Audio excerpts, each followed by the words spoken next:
कई सदियों पहले बौद्ध धर्म के एक प्रसिद्ध महात्मा थे।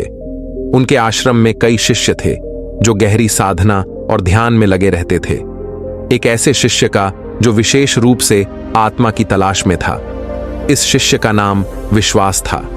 वह आत्मा के आध्यात्मिक सागर में खोजने का अद्भुत संकल्प रखता था।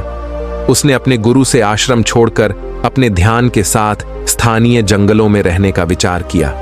गुरु ने उसे अनुमति दी और विश्वास ने एक छोटे से गुफा में निवास करने का निर्णय लिया। वहां जाकर उसने शांति और तन्मयता की अनुभूति की, परंतु कुछ समय बाद वह महसूस करने लगा कि उसे अकेलापन का सामना करना पड़ रहा था। उसने अपने गुरु से मिलकर इसे बताया।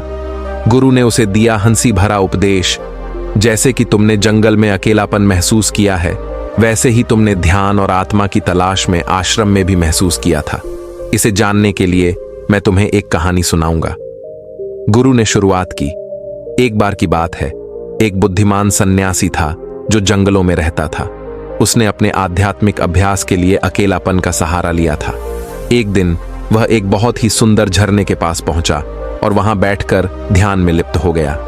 लेकिन कुछ समय बाद उसने महसूस किया कि उसका मन अशांत था। गुरु ने आगे कहा।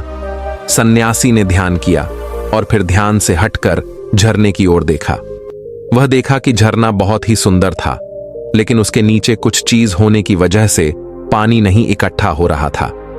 सन्यासी ने देखा कि झरने के नीचे बड़ी बड़ी खाइयां थीं, जिनमें पानी बह जाता था। उसने समझा कि झरने के नीचे की वह खाइयां उसके अकेलापन के समान थीं, जिनमें उसका मन पानी की भांति बह रहा था।